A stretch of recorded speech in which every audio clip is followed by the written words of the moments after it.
Somewhere in your city, right now, in July of 2026, there is a 79-year-old carrying 2 bags of groceries up a flight of stairs without stopping to rest.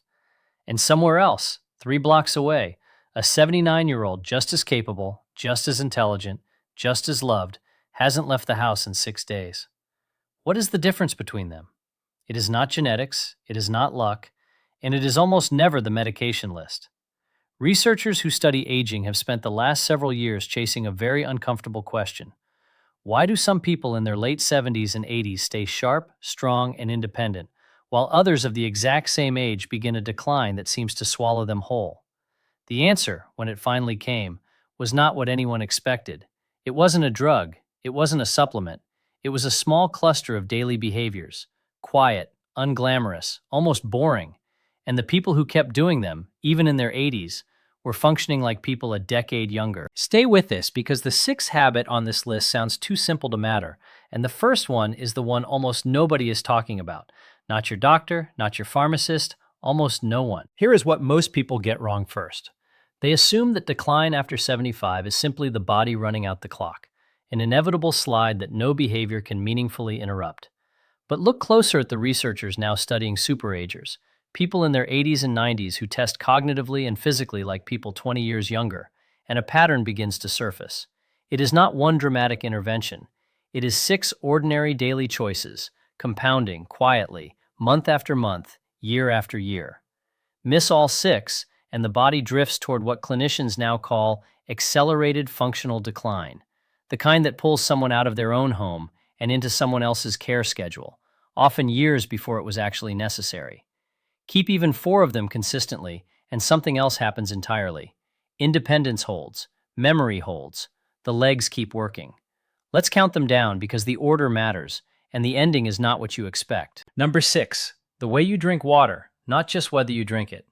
Here is the part almost nobody explains properly. After 70, the body's internal alarm system for thirst goes quiet. Researchers at Penn State, in a nationally representative study of older adults, found something unsettling. Many people in this age range were walking around functionally underhydrated without ever feeling thirsty enough to notice, and their performance on attention and cognitive tasks was measurably worse for it. But here's where it gets more interesting than just drink more water. That same research team found the relationship wasn't a straight line. Overhydration blunted cognitive performance almost as much as dehydration did. The goal was never volume. It was landing in what the researchers called the sweet spot.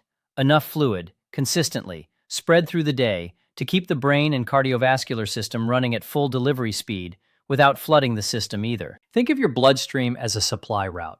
Too little water and the trucks slow down. Memory, balance, and reaction time all quietly lose their edge. Too much, all at once, and the system gets thrown off in a different way. The people who do this well don't guzzle a liter before bed and call it done. They front-load a glass first thing in the morning, before coffee, because overnight fluid loss through breathing hits the body harder after 70 than it did at 40. They sip through the day instead of loading up all at once. And read that again, because it changes the entire habit. Hydration after 75 is not about maximizing intake, it's about rhythm. But here's where it gets worse if you skip this one. Kidneys change with age. Their ability to concentrate and retain fluid efficiently declines, which means the same glass of water that hydrated you at 50 does noticeably less work at 80. That's not a reason to give up on it. It's the exact reason to be more deliberate, not less. And there is a second layer to this that almost never makes it into the conversation. Dehydration doesn't just dull the mind, it changes how the body moves. Blood volume drops slightly, blood pressure can dip on standing, and the small muscles responsible for micro-corrections in balance, the ones that catch a stumble before it becomes a fall, lose some of their responsiveness. Clinicians who study fall risk in older adults keep circling back to the same uncomfortable truth. A fall is rarely caused by one dramatic failure. It's caused by several small systems, each slightly underperforming at the same moment. Hydration is one of the quietest of those systems, and one of the easiest to fix. That's what makes ignoring it so costly. Not because it's the biggest lever in isolation, but because it is present, silently, underneath almost every other habit on this list. Underhydrated muscle recovers slower from resistance training. Underhydrated blood carries oxygen and glucose to the brain less efficiently during exactly the kind of demanding cognitive work we'll get to later. Nothing on this list operates in a vacuum. This is the foundation everything else is built on top of. Number 5, resistance movement, at least twice a week. And this is where the science gets almost aggressive in its clarity. There is a term researchers use for what happens to aging muscle called anabolic resistance, and it means exactly what it sounds like. The muscle of a person in their late 70s does not respond to the same stimulus the way it did decades earlier. It takes more signal, more intentional loading, to produce the same result that used to come almost automatically. Skip that signal, and the body slides into sarcopenia, the progressive, silent loss of muscle mass and strength that researchers have linked directly to fall risk, hospitalization, and loss of the ability to perform basic daily tasks. This is not about a gym membership. Resistance bands, body weight movement, carrying something with intention, all of it counts, because the muscle doesn't know the difference between a barbell and a bag of flour. What it responds to is load. Recent nutrition and exercise research, some of it published just this year, has zeroed in on a combined strategy. Resistance training paired with adequate protein intake produces measurably greater gains in muscle mass and strength than either one alone. Not a small edge, a meaningfully larger effect confirmed across multiple controlled trials. Think about what that means for someone who has quietly stopped lifting anything heavier than a coffee mug. The muscle isn't gone, it's dormant. And dormant muscle can, in many cases, still be woken up, even at 80. Now here's the part that makes this habit collide directly with the next one on this list. The window in which older muscle can actually use dietary protein for repair is shorter and less forgiving than it is in a 30-year-old. Which means timing your movement and your meals together isn't a bonus tip. It's the mechanism. Number 4, a sleep schedule that does not move. Not on weekends, not on holidays, not just this once. This is where most people quietly sabotage themselves without realizing it. After 75, the body's internal clock weakens. Melatonin production drops. Deep, slow-wave sleep, the phase where cellular repair and immune maintenance actually happen, shrinks dramatically compared to what it was in midlife. And this is where everything changes, because sleep at this age is not simply about feeling rested the next morning. Disrupted, inconsistent sleep has been connected in research to worse markers of brain health and accelerated cognitive decline over time. Poor sleep after 75 is not a lifestyle inconvenience. It is a slow erosion of the exact repair systems the aging brain depends on most. The people who protect this the best don't chase 8 perfect hours through willpower. They protect consistency instead. The same window to fall asleep, the same wake time, a cool bedroom, because temperature regulation during sleep becomes less efficient with age, and a screen-free hour before bed, because mental stimulation late at night keeps the decision-making part of the brain lit up long after it should have gone quiet. None of this is complicated, but almost no one over 75 actually does it with discipline. That gap between knowing it and doing it is where the decline lives. Number 3, eating protein like it is medicine, not an afterthought.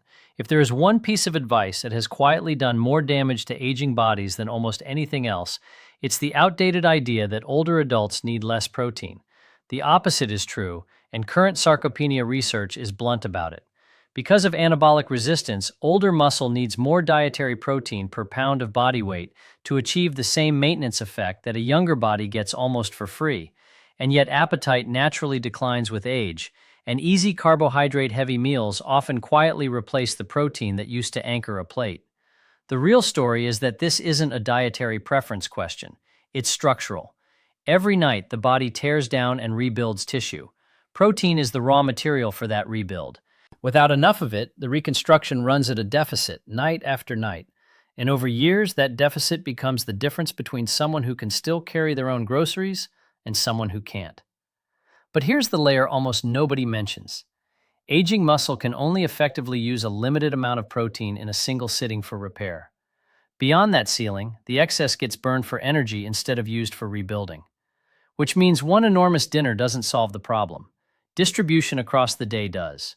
3 real protein-anchored meals do more than one theoretically enough one. And this is where the escalation kicks in, because habit 5 and habit 3 are not separate. They are the same system. Movement without protein is a signal with no material to answer it. Protein without movement is material with no signal to use it. Together, current meta-analyses show they produce a measurably larger effect on muscle strength than either alone. Miss one, and you're only getting half the benefit of the other. Number two, and this is the one that surprises people because it doesn't sound medical at all. Daily intentional social connection. Not passive, not television in the same room as someone, actual back and forth engagement, conversation, laughter, disagreement, shared attention. Here is the number that stopped a lot of researchers in their tracks.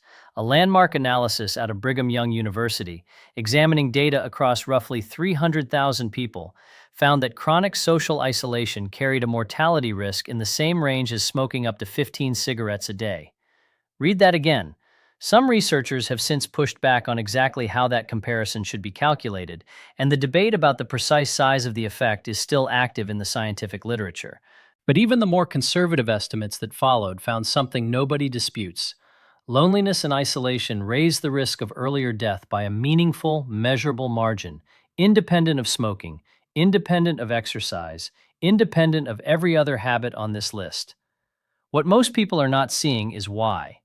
Genuine social interaction triggers a cascade. It lowers stress hormones, reduces inflammatory markers in the blood, and keeps the neural circuits tied to memory and decision-making firing regularly. Think of your social brain like a muscle, too. The connections that go unused for weeks at a time begin to prune themselves away. And after 75, the brain's ability to rebuild those pruned pathways is slower than it once was, which makes prevention worth dramatically more than repair. This is not a soft recommendation tacked on to the real medicine. This is, according to some of the most heavily replicated findings in modern gerontology, one of the real medicines. But here's where it gets worse for the people who don't act on this. Isolation doesn't announce itself. It doesn't feel like an emergency. It feels like a quiet Tuesday, and then another one. And then a year has passed, and the walking pace has slowed, and the sentences take longer to finish, and no single moment ever felt like a crisis. That is exactly why it's the most dangerous item on this list. The other 5 announce themselves. This one doesn't. Number 1. Daily, deliberate cognitive challenge. And this is not the same thing as staying quote-unquote mentally active in the way most people assume. Crosswords and reading have value, real value, but they mostly exercise pathways the brain has already built. What appears to matter most, according to aging researchers, is something harder and less comfortable. Learning something genuinely new. A skill the brain has never had to build circuitry for before. Here is why this sits at the top of the list. After 75, the brain becomes efficient in a way that quietly works against it. It leans hard into familiar pathways and resists building new ones, because new neural construction is metabolically expensive and the aging brain is conserving energy. That is not a flaw. It is a survival strategy. But it comes at a cost, because the same mechanism that conserves energy also drains what researchers call cognitive reserve, the brain's buffer against age-related structural change, the thing that lets one person absorb real physical changes to brain tissue and keep functioning normally, while another person with similar changes starts to visibly decline. Long-running cohort studies following people from their 70s into their late 80s have found that those who kept engaging in genuinely novel, challenging cognitive activity showed slower structural brain changes and better preserved memory and processing speed than those who didn't. This is not maintenance. In some of the strongest cases researchers have documented, it looked like measurable improvement. In people well past 80, learning a new language activates multiple brain regions simultaneously in a way that few other activities replicate. Picking up an instrument for the first time forces fine motor control, auditory processing, memory, and emotional regulation to work together in real time. Even something as ordinary as learning to cook an unfamiliar cuisine from scratch pulls in reading, sequencing, sensory attention, and coordination all at once. The key word, always, is active. Watching a video of someone else playing piano is not learning piano. Sitting with the instrument, fumbling through it, being genuinely bad at something for a while, that discomfort is not a side effect. It is the entire mechanism. It is the cognitive equivalent of resistance training, and the resistance is the point. So here is where all 6 threads finally meet. Because they were never 6 separate habits. They are one interconnected system, and removing any single piece weakens the rest. Hydration keeps the delivery system running so the brain and muscles get what they need. Resistance movement gives the muscle a reason to hold on to itself. Protein gives it the material to do so. Sleep is when the actual repair work happens. for muscle and brain both. Social connection keeps the neural circuitry active and reduces the chemical stress that erodes all of the above. And cognitive challenge forces the brain to keep building rather than simply defending what it already has. This is not chaos. This is not luck. This is architecture, and most people are only doing pieces of it without ever realizing the pieces were supposed to fit together. Here is what should genuinely unsettle you about all of this. None of these 6 things are expensive. None of them require a prescription. None of them are gate-kept behind a specialist's office or a clinical trial waiting list. Which means the gap between the person aging beautifully and the person declining early is, in a huge number of cases, not a gap in access. It's a gap in awareness and in follow-through. And that raises an uncomfortable question that researchers are only just beginning to sit with.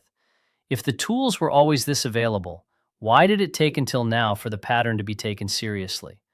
What does it say that the most powerful intervention on this entire list, deliberate new learning, is also the one habit almost nobody prescribes?